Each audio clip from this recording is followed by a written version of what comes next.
Hi friends, welcome to workshop Telugu. ఒకవేళ కొత్తగా వచ్చి మన ఛానల్ ఓపెన్ చేస్తున్నారంటే మన ఛానల్ సబ్స్క్రైబ్ చేయండి ఫ్రెండ్స్. ఇప్పుడు మనం చూసేది వచ్చి ఎల్జీలో 180 లీటరు ఇన్వర్టర్ మోడల్. కొంచెం ఓల్డ్ మోడల్ ఇది, దాదాపు అంటే స్టార్టింగ్ అప్పుడు వచ్చిన మోడల్ ఇదన్నీ.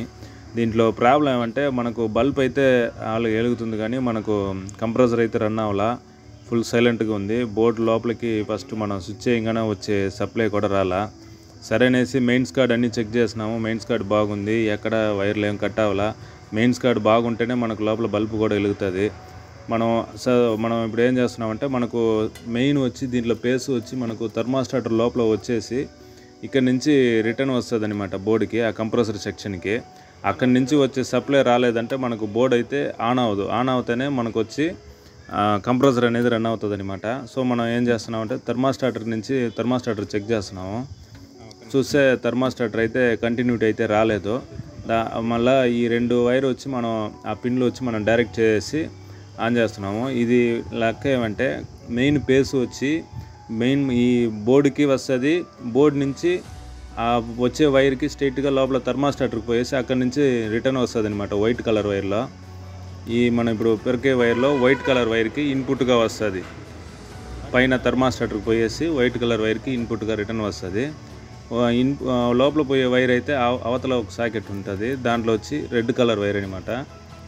రెడ్ బ్లాక్ రెండు ఉంటుంది, అంటే అది మెయిన్ న్యూట్రల్ రెండు వచ్చి ఈ బోర్డుకి కూడా లోపలికి పోతుంది.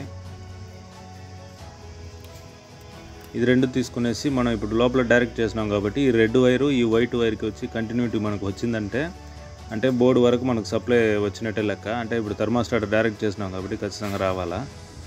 అలా వచ్చిందంటే ఇప్పుడు మనం ఆన్ చేసి ఆన్ అయిపోయిందంటే మనం థర్మాస్టాటర్ వరకు మనం మార్చబోతున్నాము. ఆ పిన్లో అన్నీ సాకెట్ లాగా లాక్ ఇది ఉంటుంది, అందువల్ల మనకు అది మనం కంటిన్యూ టెస్ట్ లోపల పెట్టే అంత గ్యాప్ కూడా ఉండదన్నమాట.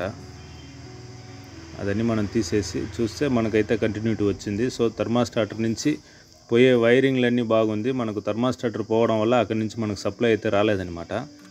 ఇప్పుడు మనం అది వరకు డైరెక్ట్ చేస్తున్నాము. ఇప్పుడు మనం ఆన్ చేసి చూస్తున్నాము. ఆన్ అయిపోయింది అంటే బల్బు ఆన్ అయింది. మనకు కంప్రెసర్ కూడా రన్ అయింది. దాదాపు 7 మినిట్స్ తర్వాత రన్ అయింది.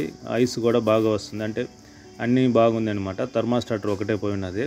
థర్మాస్టాటర్ పోవడం వల్ల మనకు మెయిన్ పేస్ అయితే మనకు ఒక కంప్రెసర్ సెక్షన్కి రాలేదు, ఆన్ అవ్వలేదు అనమాట. మనం ఇప్పుడు ఆ థర్మాస్టాటర్ మనం కొత్తది వేసేస్తున్నాము. వేసేస్తే మనకు మామూలుగా ఇంతకుముందు ఎలా రన్నింగ్లో ఉండిందో ఆ విధంగా మొత్తం అంటే మామూలుగా రన్నింగ్లో ఉంటుంది లెక్క. దీనికి వచ్చి చిన్న సైజు వస్తుంది. మామూలుగా ఎల్జీలో 2 సైజు వస్తుంది, పెద్దది ఒకటి చిన్నది ఒకటి. ఇది చిన్న సైజు. ఈ థర్మాస్టాటర్ పోవడం వల్ల మనకు మామూలుగా కట్ ఆఫ్ అవ్వకుండా కంటిన్యూగా రన్నింగ్లో ఉండేది ఒక ప్రాబ్లం ఉంటుంది. ఇంకొకటి వచ్చి ఫుల్ అండ్ ఫుల్ అవుట్ ఇవ్వకుండా డెడ్ అయిపోతుంది. అప్పుడు ఏమవుతుంది అంటే టోటలీ మనకు రన్ అవుతుంది అనమాట. ఈ విధంగా టోటలీ డెడ్ అయిపోయేదే మంచిది మన లెక్క అనుకుంటే.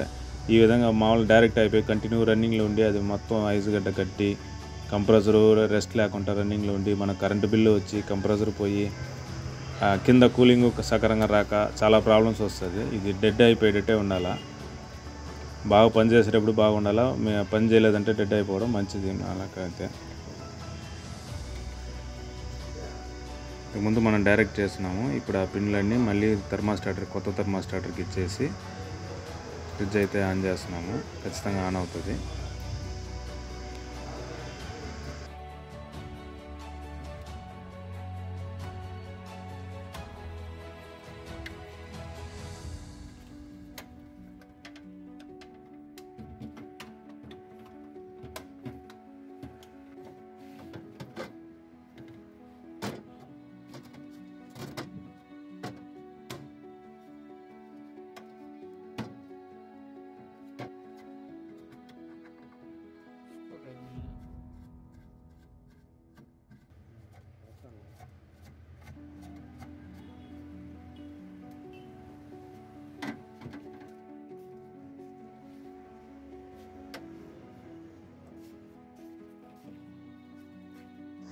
అన్నీ బిగించేసినాం అనమాట. ఇప్పుడు మనం జస్ట్ ఆన్ చేస్తే మనకు బల్బ్ డైరెక్ట్గా ఫస్ట్ వెలుగుతుంది. కంప్రెసర్ వచ్చి 7 మినిట్స్ తర్వాత ఆన్ అవుతుంది.